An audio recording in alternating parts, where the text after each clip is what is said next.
Hello, ladies and gentlemen, and welcome to the COASTER-net Top 5. I am Andy Rabarchek from Chicago, Illinois, joined by my co-host, Mr. Dwain Sponseller from Parkersburg, West Virginia. On tonight's episode, we are going to look at the top 5 tallest roller coasters. We are primed and ready to launch into number 5.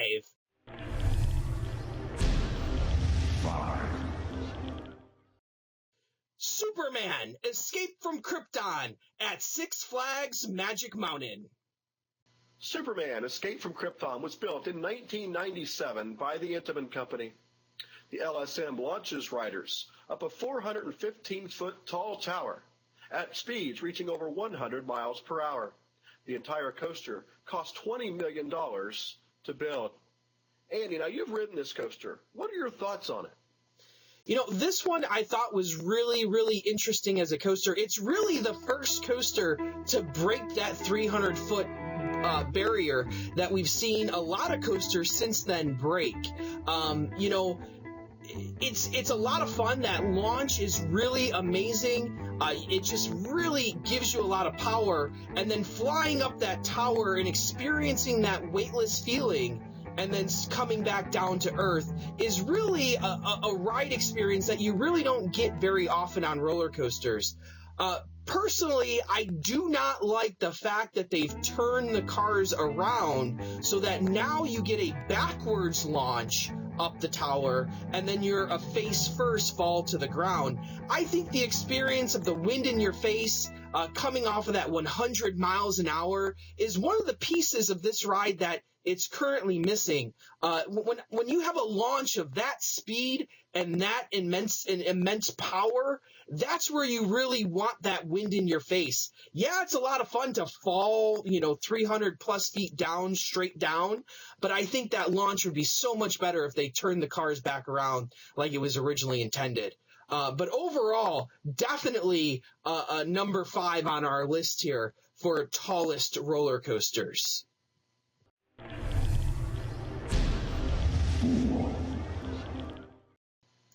And now, number 4, Intimidator 305 at King's Dominion.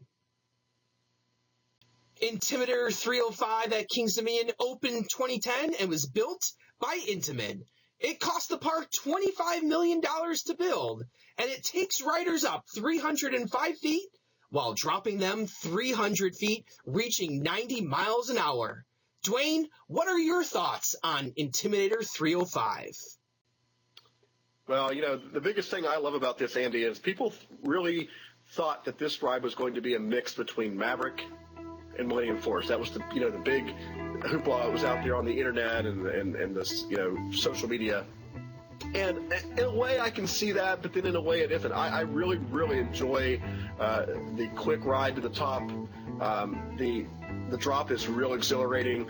It was to the point even where they had to slow it down a little bit because of all the graying out, and you could still gray out now if riding it in certain spots. But my favorite part of the ride is by far, the twists and turns as you're going out through it. The speed that you get really close to the ground reminds me a lot of Maverick, but really it's just the pure speed that you get going off of the hills and then back down into. I mean, just like the ride's supposed to be like a NASCAR race, pretty much. You kind of get that feeling maybe of being in a Daytona 500 going as fast as you possibly can in a NASCAR going around turns. And so I really enjoy it. I love the color scheme. The red and yellow really pops. It's a big time icon there in Doswell, Virginia. So it was not the first ride obviously that I had ridden over 300 feet. That would have been Millennium Force for me, and obviously Top Thrill Dragster as well. But definitely is in my top 10 roller coasters of all in my list. Yeah, for sure. This is one of those that is the most intense roller coaster I've ever been on, possibly. The forces that you get coming down off that first drop are just out of this world. That first turnaround, definitely I grayed out every single time I was on it. But truly, I-305 is definitely worthy of being number 4 on the top 5 tallest roller coasters. 3. And now, moving in to number 3, Top Thrill Dragster at Cedar Point. When Top Thrill Dragster opened in 2003, it completely shocked the entire coaster world. Rising 420 feet above the ground and launching riders out at a staggering 120 miles an hour, people could not believe what they were experiencing. And even to this day, is still one of the most popular rides at Cedar Point. Now, Dwayne, I know you're a big Dragster fan. What are some of your thoughts on Dragster? When it was built during the Great Coaster Wars, where, other parks were going back and forth about who's going to have the best, the tallest, the fastest, the most. It was that icon. It was that new generation of coaster that no one ever thought about before. The Strata coaster, was invented with Top Thrill Dragster. And, I used to love watching drag cars when I was a young kid. And when I saw this and I was younger and it was opened up, I could not wait to try it out. And I was scared to death. Now, don't get me wrong. I was in line, and I saw at least 3 of them come back down. And I literally saw people running out of the queue line because they thought it was going to crash. And it was so funny, even though with all the warning signs and people really didn't understand it. But as a younger kid, I was scared to death about, getting on this. And, of course, I think my first ride was either the first car or the second car.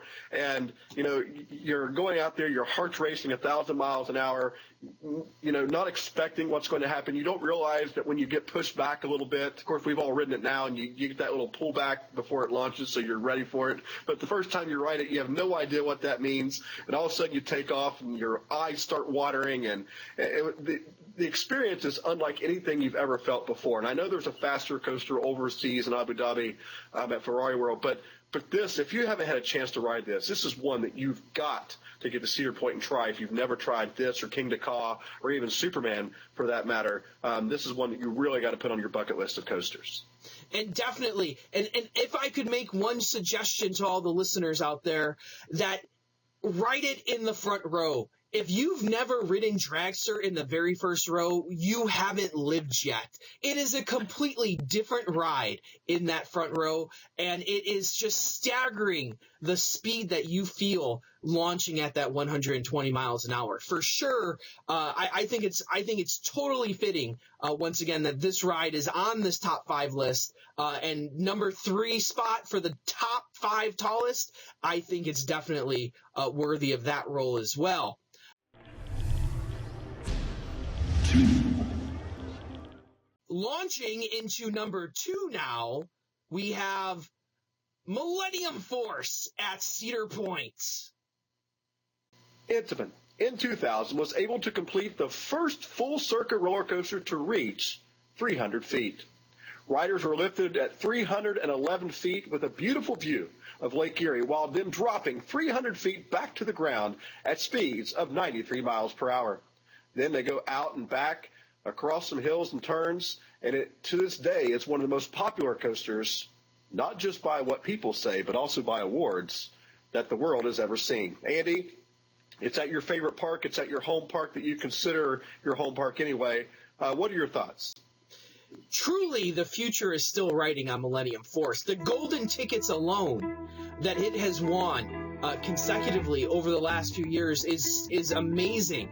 That people still, after 16 years of it being open, people still love Millennium Force. But I do think that a lot of people out there have kind of grown too accustomed to Millennium Force, maybe have ridden it too much, where they have forgotten how great of a roller coaster Millennium Force really is. The speed, that first drop, the airtime you get going out to the island and coming back. Just amazing experiences that that are placed in such a way, such an order that is almost just perfect for a roller coaster. And that's why so many people love it. And not to forget that my favorite part of Millennium Force is that last speed hill going right past the station. That last speed hill is amazing. I love the pop that you get out of your seat at the speeds that you're going. And, overall, Millennium Force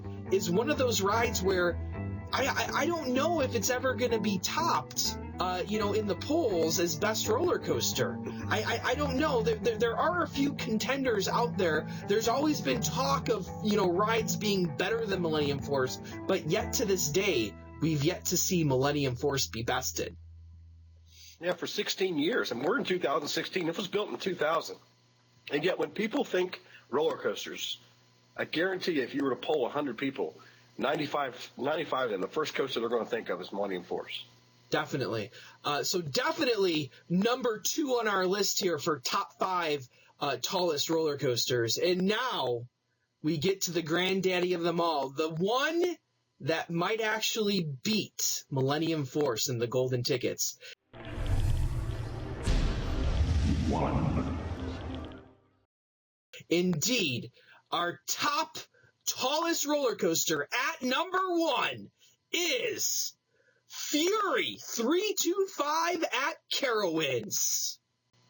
No one ever thought that B&M would make a roller coaster over 300 feet. They did so with Leviathan, and people loved it. But when Fury 325 opened at Carowinds in 2015, once again, the coaster world lost its mind. Taking riders up 325 feet, dropping riders at 320 feet, reaching speeds of 95 miles an hour. People thought they were in coaster heaven when they rode Fury 325. Dwayne, you were there on the very first day. You've been on Fury 325 a number of times after that. Tell us, what makes Fury 325 so special?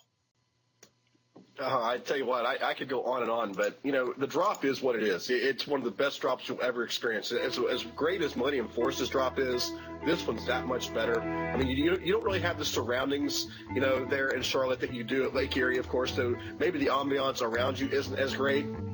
But the pure fact that you're going up, and one of my favorite experiences is you go so far up that you can literally see airplanes that are right over top of you because the flight path is right over the park for the Charlotte airport. So you can see them coming right at you. It's like really creepy about how high you are. And all of a sudden you are dropping down with nothing there in front of you except that clamshell. It's amazing how high you are with hardly anything around you. But the best part is by far the speed that it carries throughout the entire ride. You're going, you get great ejector air going out of some of these hills. I really enjoy the turnaround down into the Hornet's Nest. There's just so many things, and it never ends. A lot of these rides that we think about have really, really good beginnings, but they tail off. But the rides we've talked about tonight, Millennium Force, carries its speed. Fury 325 carries its speed all the way through. And there are so many times where you even have some head cutter effects, like you're used to getting on a wing coaster. You're getting that with Fury 325 too, where it looks like you're going to run right into some of the supports. The way that this coaster was laid out, Rob Decker did a fantastic job with this, and of course B&M, really stepped up their game here. Where we've had 4 of the top 5 coasters on our list tonight, were all built by Intamin, but this one, the top one, was by Fury 325, and I completely agree that it will dethrone Millennium Force in the Golden Ticket Awards sometime within the next couple of years. Fury, you talked about the drop.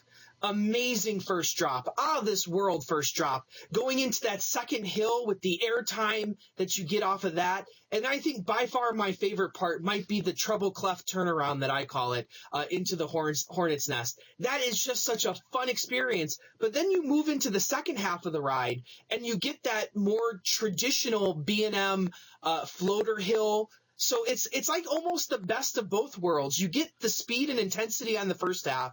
On the second half, you get the traditional B&M floater hills. And it's just almost one of those perfect coasters. The only drawback is It's at Carowinds, and I don't get to write it every single year. So that's the only bad thing I can say about Fury 325 is that I wish I could write it more. But definitely, definitely, worthy of this number one spot on the top 5 tallest roller coasters. Fury 325, I think we're in for a shock maybe next year at the Golden Tickets when Fury 325 unthrones the Great Millennium Force. It's going to be fun to watch and fun to see what happens.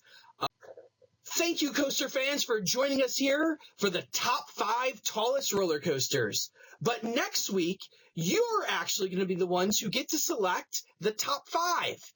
Yes, we are going to have a poll to determine which roller coasters are the top 5 as selected by you. And the topic for next week is going to be the top 5 aero roller coasters.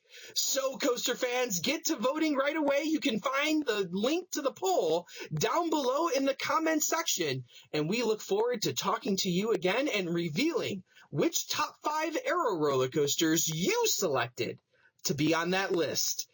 I am, of course, Andrew Barczyk from Chicago, Illinois. And I am Dwayne Sponseller from the mountains of West Virginia in Parkersburg. And as always, may the queue lines be ever in your favor. And right on, Ride Warriors.